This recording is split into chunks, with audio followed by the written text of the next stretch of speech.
There is a specific kind of humiliation that money cannot fix, the kind that doesn't happen in public, the kind that doesn't come with headlines or dramatic speeches. It happens quietly, behind a closed conference room door, under fluorescent lights, across from an HR representative you've never met before, holding a folder and reading from a script she's probably rehearsed 10 times already that morning. It's the kind of humiliation that arrives disguised as a routine meeting. The kind where someone slides a document across the table and says, "We're letting you go," and then asks you to sign paperwork before you've even had time to process what happened, before you can call your spouse, before you can tell your team, before you've fully understood that a chapter of your life just ended. It's the kind that follows you home. It sits next to you at the dinner table. It stares back at you from the ceiling at 3 o'clock in the morning, and it stays there long after everyone else has forgotten about it. Claire Ashford knew exactly what that felt like. She was 37 years old when Harlow Capital fired her. For 11 years, she had given that company everything. She missed birthdays, missed anniversaries, missed holidays, missed weekends. She even missed some of the earliest moments of her youngest daughter's life, because there was always another deal to close, another crisis to solve, another problem that supposedly couldn't wait until Monday. She helped make other people wealthy. She built teams. She fixed divisions that were falling apart. She turned one of the firm's weakest business units into one of its most profitable, and she did it while being paid less than many of the men whose performance she routinely outperformed. Then, on a cold Tuesday morning in February, none of that mattered. They handed her a folder, thanked her for her service, and told her to be out of the building by noon.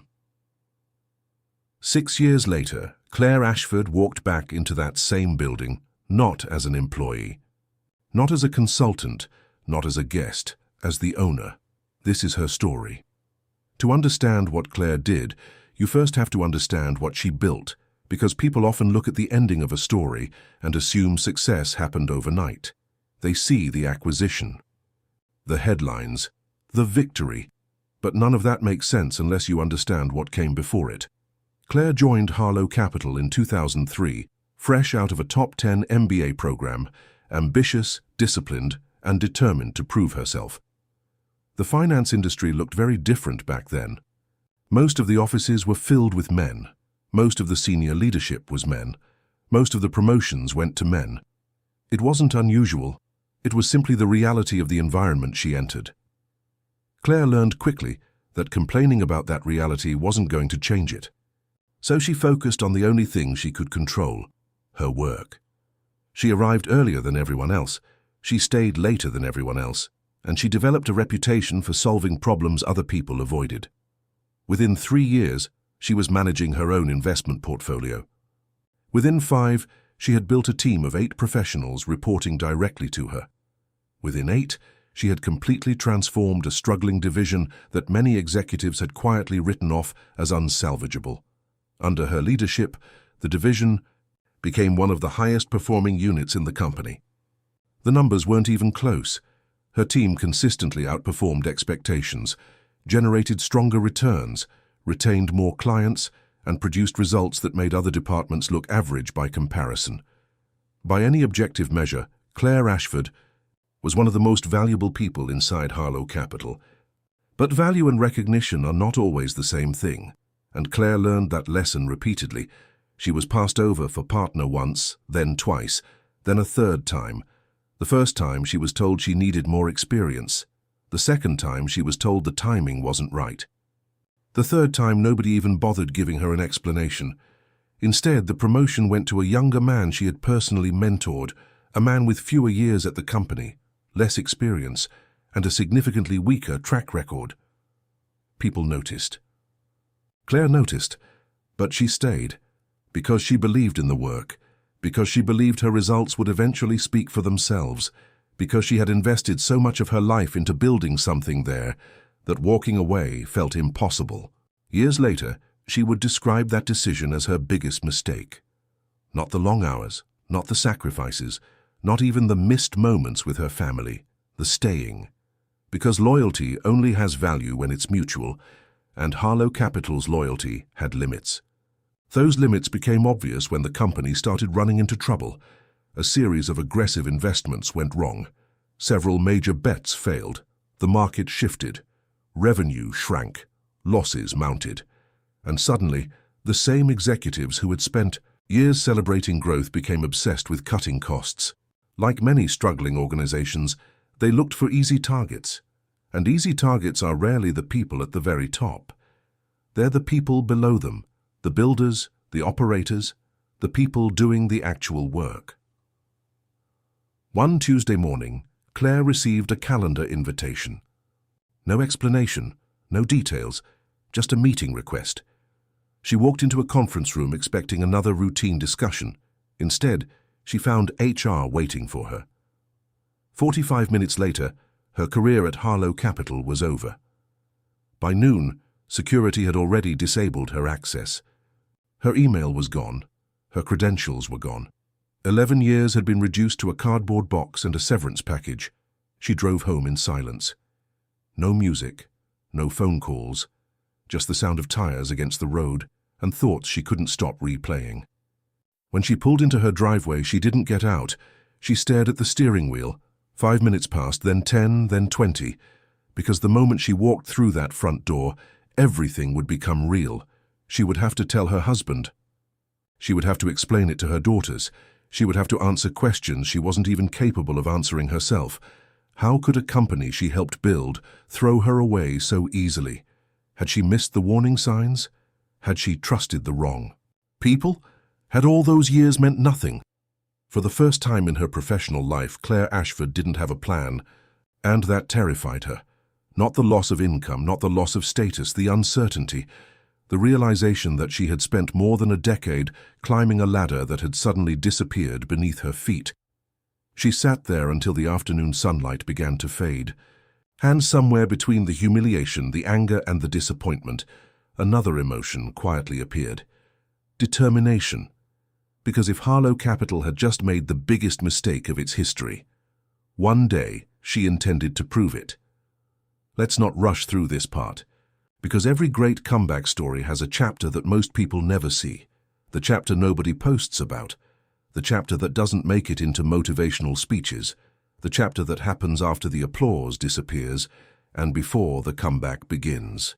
It's called the bottom, and the truth is the bottom is rarely cinematic. There's no inspiring soundtrack, no dramatic montage, no moment where everything suddenly clicks into place. It's just difficult, quietly difficult, relentlessly difficult, the kind of difficult that follows you through ordinary days. For Claire Ashford, that chapter lasted about 8 months. 8 months of uncertainty, 8 months of rejection, 8 months of waking up every morning without knowing what came next. At first, she did what most people would do. She started applying for jobs, not just any jobs, positions at firms she respected, companies that knew her reputation, organizations that had competed against her for years. She assumed her track record would speak for itself. After all, she had spent more than a decade producing results. She had managed millions of dollars, built successful teams, generated returns that outperformed entire divisions. Surely someone would recognize that. But reality had other plans. Some companies never responded. Others scheduled interviews, expressed interest, and then disappeared without explanation. One firm brought her through multiple rounds of conversations before suddenly informing her they had decided to go in a different direction. Another position seemed almost guaranteed, until it wasn't. Days turned into weeks. Weeks turned into months. And every rejection felt a little heavier than the one before, not because she believed she was entitled to a job, but because she couldn't understand what had changed. The answer arrived slowly. The finance industry is smaller than most people think. People talk, executives talk, partners talk, and reputations travel faster than resumes. Eventually, Claire began hearing whispers, nothing direct, nothing she could challenge, nothing she could prove, just enough to connect the dots. A hesitation during a reference call, a vague concern raised during an interview, a subtle comment suggesting she had become difficult during her final months at Harlow Capital. Difficult. It was a word she had heard before, a word often used when competent people stop making others comfortable. The partners at Harlow had been careful. They were too experienced to leave fingerprints. No emails, no public accusations, nothing obvious, just the kind of quiet influence that powerful people accumulate after decades in the same industry. And it was working. Claire knew exactly what was happening. She just couldn't do anything about it, at least not legally, not without years of litigation, not without spending money she didn't have, not with a mortgage, not with 2 daughters in school, not with a husband who had taken a significant pay cut the year before to support a business venture of his own. The risks were simply too high. So one afternoon, after another rejection email landed in her inbox, she did something unexpected. She stopped applying, completely. No more resumes, no more interviews, no more waiting for phone calls that never came. Instead, she sat down and asked herself a different question. Not, who will hire me, but what do I know that everyone else doesn't? That question changed everything, because Claire realized something important. For 11 years, she had spent her career analyzing companies, studying them, dissecting them, understanding what made them successful, and more importantly, understanding what made them vulnerable. She knew how businesses presented themselves to investors.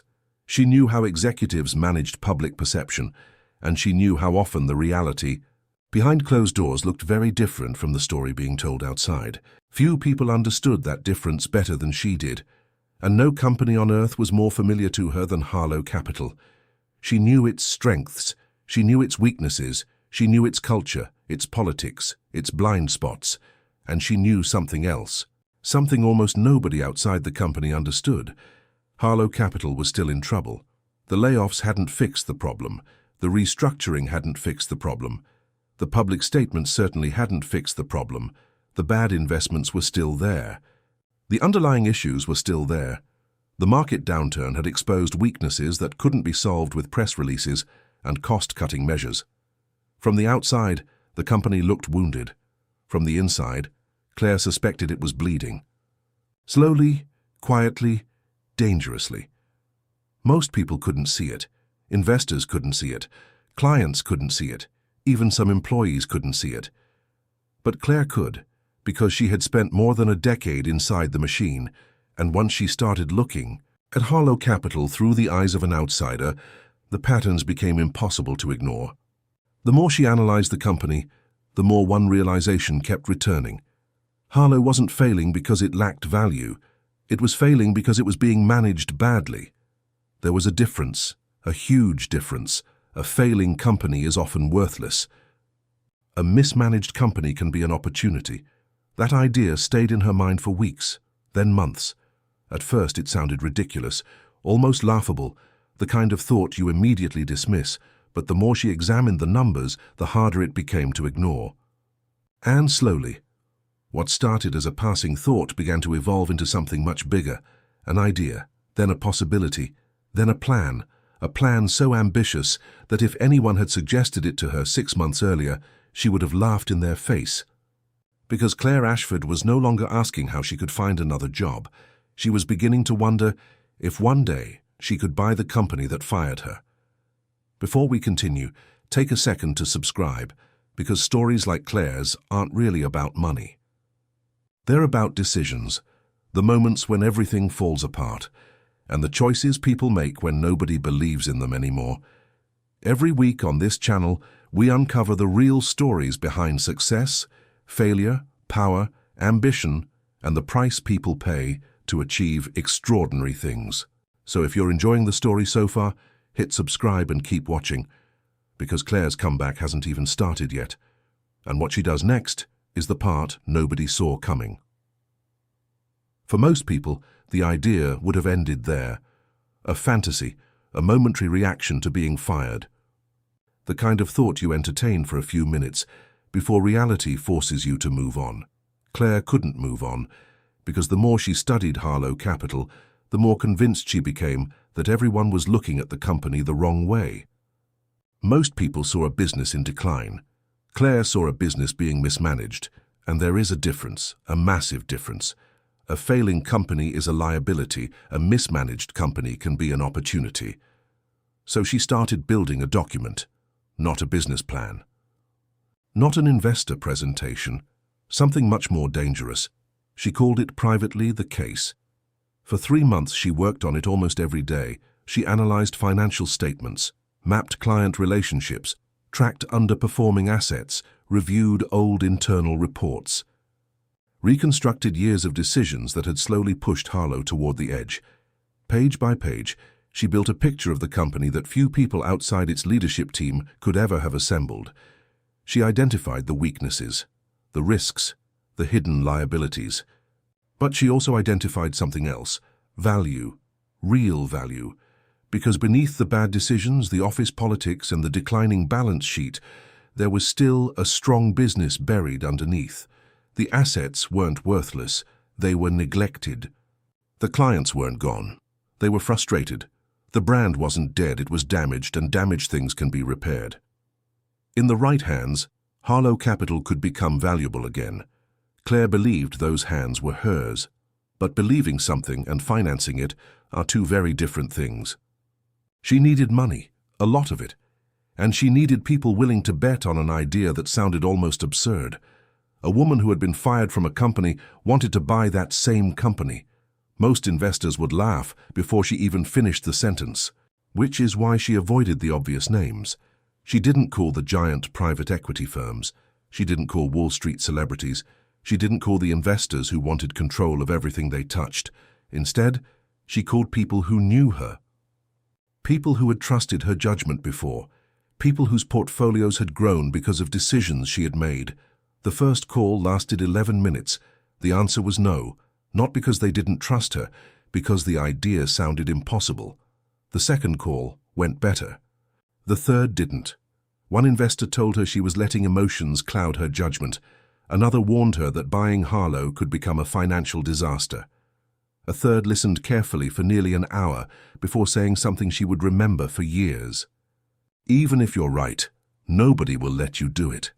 For a moment, Claire wondered if they were right, because every conversation forced her to confront the same question. What if this wasn't a plan? What if it was revenge disguised as a strategy? So she went back to the numbers. Again and again, every assumption, every projection, every risk. She challenged her own conclusions harder than any investor ever could, and each time she arrived at the same answer. The opportunity was real, the company was weak, and sooner or later, someone was going to buy it. The only question was who. So she kept making calls, 12 in total. 8 turned into meetings. Some lasted 30 minutes, some lasted 3 hours. A few ended with polite rejections. Others ended with cautious interest. Slowly, something began to shift. The investors stopped asking whether Harlow was in trouble. They already knew it was. Instead, they started asking whether Claire was the right person to fix it. That was a much better question, because unlike Harlow's leadership team, Claire actually understood the company's problems. She had lived them, built around them, survived them. One commitment became 2, 2 became 4, 4 became 6. It took 4 months. 4 months of presentations, negotiations, doubts, rejections, and constant uncertainty. But by the end of it, Claire had assembled something remarkable. A small group of investors with enough capital, enough patience, and enough confidence in her judgment to back an acquisition that most people still considered impossible.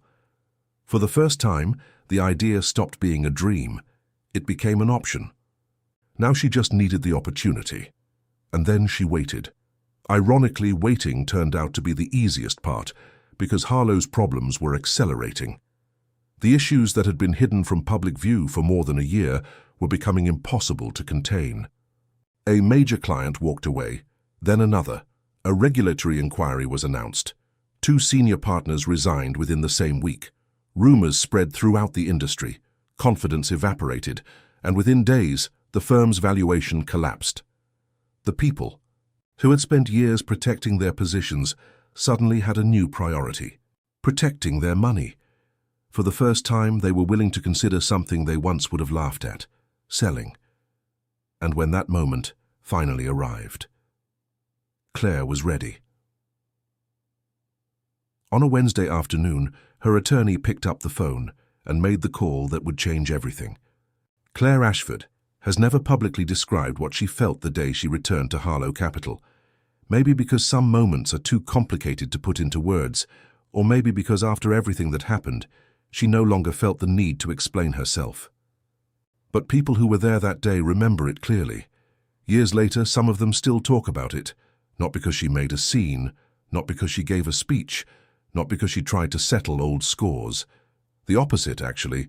What they remember is how calm she was, how ordinary she seemed, and how extraordinary that made the moment feel. When Claire walked through the front doors of Harlow Capital, she wasn't returning as an employee, she wasn't returning as a consultant, she wasn't returning as a guest, she was returning as the lead buyer in an acquisition that could make her the controlling shareholder of the company that had once fired her. And somehow almost everyone in the building seemed to know it. Conversations slowed. People looked up, some recognized her immediately. Others only realized who she was after she had already passed by. A few employees had worked with her years earlier. Some remembered the day she left. Some remembered how abruptly she had disappeared. And now they were watching her walk through the same lobby with an entirely different level of authority. Not much was said. It didn't need to be. The moment spoke for itself. Claire didn't stop. She didn't look around. She didn't acknowledge the whispers.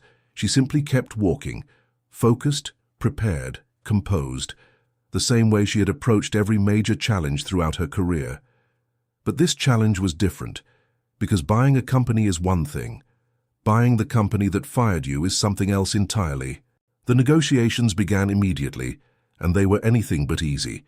For 11 days, Claire and her team sat across from executives, attorneys, advisors, and partners who were all trying to protect what remained of their positions. Every number was challenged. Every asset was scrutinized, every liability was examined, every assumption was tested.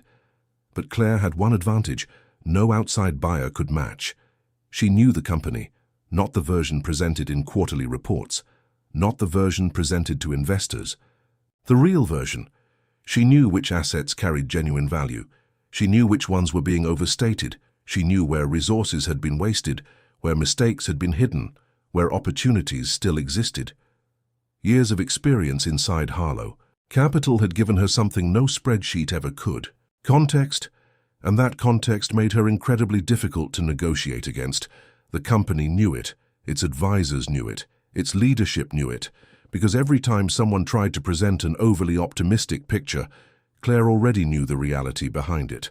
She had lived it. The negotiations became intense, not emotional, not personal, just relentless.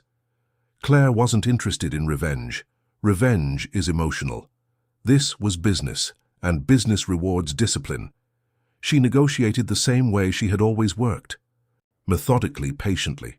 Without ego, without theatrics, without giving away more than she needed to. And slowly the deal came together. 11 days after negotiations began, the agreement was finalized. It was a Friday afternoon. At exactly 4:47 p.m., Claire Ashford became the majority owner of Harlow Capital, the same company that had handed her a termination folder years earlier, the same company that had escorted her out before lunchtime, the same company that once decided she was expendable, now belonged to her. The irony wasn't lost on anyone, least of all Claire. But if she felt vindicated, she never showed it publicly. In fact, what she did next surprised almost everyone. She didn't call reporters, she didn't schedule interviews, she didn't post triumphant messages online, she didn't celebrate publicly at all. Instead, she went home. That weekend, she took her daughters to the beach. No cameras, no announcements, no headlines. Just a quiet weekend with the people who had been there during the hardest months of her life. For the first time in years, there was nothing left to prove. The acquisition became public on Monday, and by Tuesday the story was everywhere. Business publications covered it. Financial news networks discussed it. Industry insiders couldn't stop talking about it. A woman who had been fired from a company had returned years later and bought it. It sounded like something from a movie, but it was real. And yet, despite all the attention, the headlines were missing something important. Because the most remarkable part of Claire's story wasn't that she came back. It was what she chose to do next. Because owning Harlow Capital would prove far easier than fixing it. Buying Harlow Capital was never the finish line. In many ways it was the easy part, because acquiring a struggling company is one challenge, saving it is another. When Claire Ashford took control of Harlow Capital, she inherited more than a brand. She inherited years of bad decisions, damaged relationships, a culture that had stopped rewarding talent and started rewarding politics, and a workforce that had spent years watching the wrong people get promoted for the wrong reasons. The company didn't need a cosmetic makeover. It needed a transformation, and that's exactly what Claire set out to build, one decision at a time, one hire at a time, one difficult conversation at a time.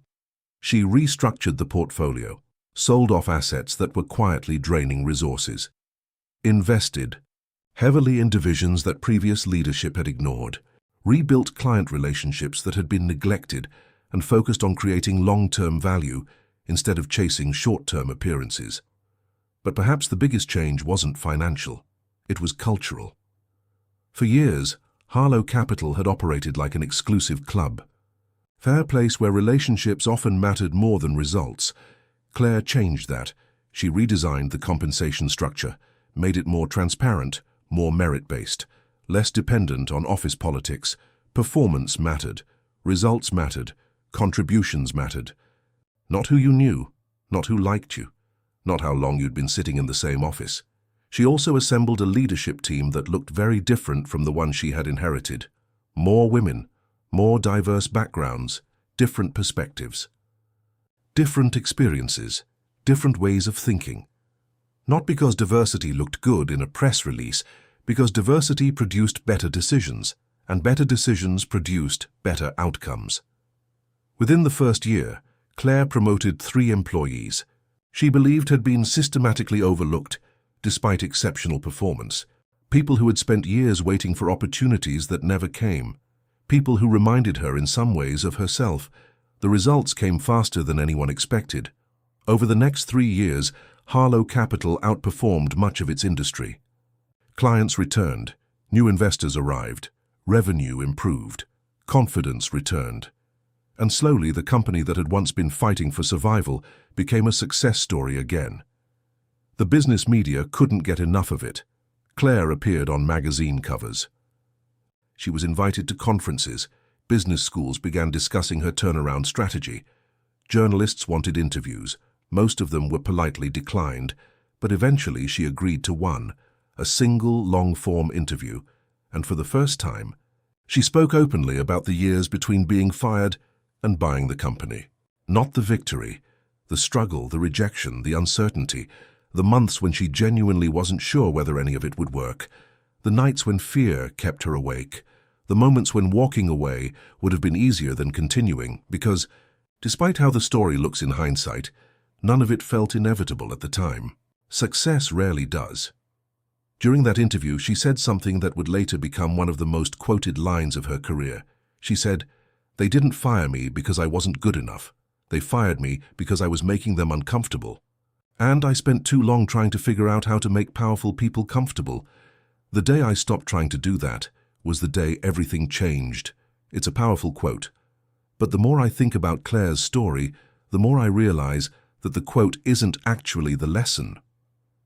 The lesson is everything that happened before it, because it would be easy to tell this as a revenge story.